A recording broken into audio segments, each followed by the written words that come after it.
मैं हूं गौरव श्रीवास्तव। आप देख रहे हैं बॉलीवुड क्राइम। लग्जरी में जीने वाले स्टार्स सड़कों पर भीख मांगते दिखे। जब सिलेबस ने अंतिम समय में देखा गया तो कंगाली के दौरे ठेले पर रखकर शमशान घाट तक पहुंचाई गई उनकी लाशें। एक्ट्रेस बीमी की लाश सड़कों पर भीख मांगते मांगते दिखे थे। अंतरा माली के पिता मशहूर गीतकार अभिलाष की लंबी बीमारी के बाद रविवार देर रात को मुंबई में निधन हो गया। वे लीवर कैंसर से जूझ रहे थे और आर्थिक तंगी के बीच 10 महीने से बिस्तर पर थे। अभिलाष और उनके अमर गीत इतनी शक्ति हमें देना दाता के लिए सबसे ज़्यादा पहचाना जाता है। अभिलाष से पहले भी कई सितारे रहे जिन्हें अंतिम दिनों में कंगाली का सामना करना पड़ा। एक समय तो इनके पास पैसा, नाम और शोहरत सब कुछ था, लेकिन अंतिम दिनों में उनकी आर्थिक तंगी ने कहीं का नहीं छोड़ा। आइए नजर डालते ऐसे सिलेबस पे। महेश आनंद फिल्म शहंशाह, मजबूर, स्वर्ग, थानेदार, विश्वात्मा, गुमराह, खुद्दार, तेजाब, बादशाह, विजेता और कुरुक्षेत्र जैसी फिल्मों में नजर आ चुके एक्टर 9 फरवरी को अपने घर में मृत मिले थे। महेश आनंद को काफ़ी समय से किसी भी फिल्म में काम नहीं मिल रहा था। इस वजह से वो काफ़ी डिप्रेशन में थे। उनकी आर्थिक स्थिति ठीक नहीं थी और अकेले ही रहा करते थे। गीता कपूर, पाकीजा जैसी फिल्मों में काम करने वाली अभिनेत्री गीता कपूर का निधन हो चुका है।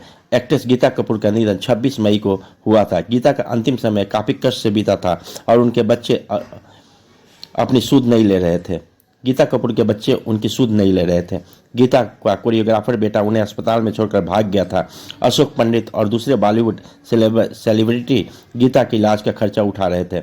वीमी 1967 में रिलीज हुई सुनील दत्त स्टार हमराज में ने बॉलीवुड में एंट्री लेने वाली बीमी को रातों रात स्टार बना दिया। हमराज के गाने जबरदस्त हिट हुए। फिल्म का कामयाबी में से बीमी का करीब 10 फिल्मों में काम करने का मौका मिला। हालांकि शराब की लत, बढ़ते कर्ज और खराब फैमिली लाइफ ने बीमी का कैरियर बिगाड़ दिया। स्टार बनने के 10 साल बाद ही उनकी मौत हो गई।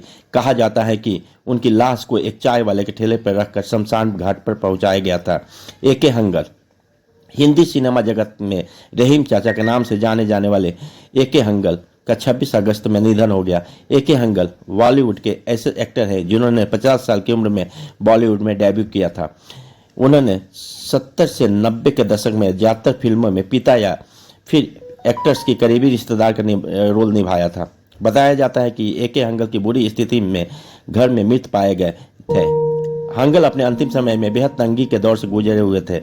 उन्होंने अंतिम समय एक किराए के मकान के टूटे फूटे घर में गुजारे थे। मौत से पहले वो कई तरह की बीमारियों से जूझ रहे थे। बताया जाता है कि जब उनकी सेहत बेहद खराब थी तब उनके पास इलाज तक के पैसे नहीं थे। उनके बेटे ने जब पिता के इलाज के लिए पैसे ना होने की बात बताई तो अमिताभ बच्चन ने इलाज करवाने के लिए 20 लाख रुपये दिए थे। भारत भूषण गुजरे जमाने के पॉपुलर एक्टर भारत भूषण ने अपने करियर में कालिदास, तानसेन, कबीर, बैजू बावरा और मिर्जा गालिब जैसे एक से बढ़कर एक फिल्मों में काम किया। हालांकि जिंदगी के आखिरी दिनों में उनकी हालत बेहद खराब हो गई थी। यहां तक कि 27 जनवरी को बेहद तंगहाली में उनकी मौत हुई। भारत के बड़े भाई के कहने पर कई फिल्मों प्रोड्यूस की, जिसमें 2 फिल्में बसंत बहार और बरसात की रात सुपरहिट हुई और भारत भूषण मालामाल हो गए। उन्हें काफ़ी पैसे आ गए थे। उसके बाद भारत भूषण के भाई रमेश ने उन्हें और फिल्म बनाने के लिए उकसाया। भारत भूषण ने भाई की बात मान ऐसा ही किया, लेकिन अफसोस के बाद में उन्होंने जितनी भी फिल्में बनाई वो सब फ्लॉप हो गई। ऐसे में भारत भूषण कर्ज में डूब गए और पाई पाई के मोहताज हो गए। भारत भूषण ने जितना कमाया था वो सब गंवा दिया। उनके बंगले बिक गए, कारें बिक गई। फिर भी वो कहते रहे कि मुझे कोई तकलीफ नहीं। लेकिन जब एक दिन उन्हें अपने लाइब्रेरी की किताबें रद्दी के भाव में बेचनी पड़ी तो तरफ उठे। जिंदगी के आखिरी दिनों में भारत भूषण काफी परेशान हो गए थे। इज्जत, दौलत, शोहरत सब तबाह हो चुका था। महंगी गाड़ियों में घूमने वाला टॉप मोस्ट हीरो अब लोगों को बस के लाइन में खड़ा दिखता था। भारत भूषण आखिरी दिनों में बहुत ज्यादा बीमार हो गए, लेकिन अफसोस कि न तो कोई इलाज करवाने वाला था, न ही उनकी आरती उठाने वाला। भगवान दादा एक्टर एवं निर्देशक भगवान दादा अलबेला के गीत 16 जुभर के लिए भगवान दादा काफी लोकप्रिय हुए थे। 1919 को एक टेक्सटाइल मिल मजदूर के घर जन्मे भगवान दादा की शुरुआत में से ही एक्टिंग का और रुझान था। शुरुआती दिनों में उन्होंने मजदूरी भी की, लेकिन फिल्म का मोह वह नहीं छोड़ पाए। मुफ्त सिनेमा के दौर में उन्होंने फिल्म क्रिमिनल में बॉलीवुड में कदम रखा था। हिंदी फिल्मों में नृत्य की एक विशेष शैली की शुरुआत करने वाले भगवान दादा ऐसे अलबेले सितारे थे जिनसे महानायक अमिताभ बच्चन सहित आज की पीढ़ी तक के कई कलाकार प्रभावित और प्रेरित हुए, मगर कभी सितारों ने अपने इशारों पर काम कराने वाले भगवान दादा का करियर एक बार जो फिसला तो फिसलता ही चला गया। आर्थिक तंगी की यह हालत था कि उन्हें आजीविका के लिए चरित्र भूमिका और बाद में छोटी मोटी भूमिका करनी पड़ी। एक समय जुहू के बीच के ठीक सामने वाले उनका 25 कमरों का मकान बंगला हुआ करता था। उनके पास 7 गाड़ियां थी, लेकिन असफलता के बाद वे दादर के 2 कमरे वाली चौल में रहते थे। 4 फरवरी को उनका देहांत हुआ। ओपी नैयर, ओंकार प्रसाद नैयर संगीत की दुनिया का वो नाम है जिन्हें हिंदी फिल्म इंडस्ट्री में एक से बढ़कर एक बेहतरीन नगमे दिए। ओपी नैयर का जन्म 16 जनवरी 1926 को लाहौर में हुआ था, जो अब पाकिस्तान देश का हिस्सा है। ओपी नैयर ने अपने करियर की शुरुआती फिल्म कनीज से की। नैयर साहब ने फिल्म का बैकग्राउंड म्यूजिक दिया, लेकिन संगीतकार के तौर पर उनकी पहली फिल्म आसमां रही। उसके बाद नैयर साहब ने फिल्म छमाछम और बाज के लिए भी संगीत दिया। ओपी नैयर के जाने माने अभिनेता और निर्देशक गुरुदत्त की Aar Paar, mister and missus CID और तुम सा नहीं देखा फिल्म में भी संगीत दिया, लेकिन अंतिम समय में उन्होंने भी मुफलिसी का दौर देखा।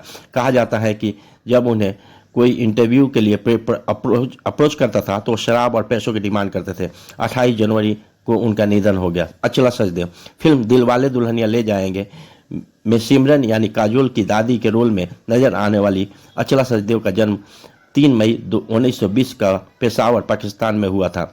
20 अप्रैल 2012 में अकेलेपन से जूझते हुए पुणे के एक अस्पताल में उनका निधन हुआ। इस दौरान यूएस में रह रहे बेटे ज्योति ने भी उनका कोई सुध नहीं लिया। 2002 में अचला के पति क्लिफर्ड डगलस पीटर्स को डेथ हो गई थी। उसके बाद 12 साल तक वे पुणे के पूना क्लब के पास कोणार्क एस्टेट का अपार्टमेंट के 2 रूम के फ्लैट में अकेले रहती थी। इसी दौरान सिर्फ रात में एक अटेंडेंट वहां रखकर उनकी देखभाल करता था। रिपोर्ट्स के मुताबिक अचला ने भी जिंदगी के अंतिम दौर में बेहद तंगहाली का दिन काटा था। जगदीश माली, अंतरा माली के पिता और फेमस फोटोग्राफर जगदीश माली को मुंबई के सड़कों पर भीख मांगते हुए देखा गया था, जिसके बाद इंडस्ट्री की एक और चेहरा सामने आया। जगदीश को मिक बरार नाम के मॉडल ने पहचाना, उन्हें खाना खिलाया और फिर सलमान खान की कार में उन्हें घर पहुंचाया। जगदीश मानसिक रूप से स्वस्थ नहीं लग रहे थे। वे फटे पुराने कपड़े पहने हुए थे, जिससे अंदाजा लगाया जा सकता था कि उन दिनों में उनकी बुरी जिंदगी बसर कर रहे थे। 13 मई को उनकी मौत हो गई। गीतांजलि नागपाल, कई नामी डिजाइनों के लिए रैप पर चल चुकी 32 साल की मॉडल गीतांजलि नागपाल साल 2007 में भीख मांगती हुई मिली थी। उन्हें साउथ दिल्ली के एक पॉश बाजार में भीख मांगते हुए पाया गया था। मशहूर मॉडल से भिखारी बनने वाली गीतांजलि नागपाल को ड्रग्स की लत लग गई थी। मशहूर मॉडल से भिखारी बनने वाली गीतांजलि नागपाल को ड्रग्स की लत ने ऐसे जकड़ा कि वो अपनी जरूरत पूरा करने के लिए नौकरानी तक बन गई थी। कभी सुष्मिता सेन जैसे हस्तियों के साथ कैट वॉक कर चुकी गीतांजलि आखिर एक दिन बदहवास हालत में फुटपाथ में मिली। बॉलीवुड के ताज़ा तरीन खबरों के लिए विजिट करें www.bollywoodcrime.com। रिपोर्ट गौरव श्रीवास्तव, मुंबई।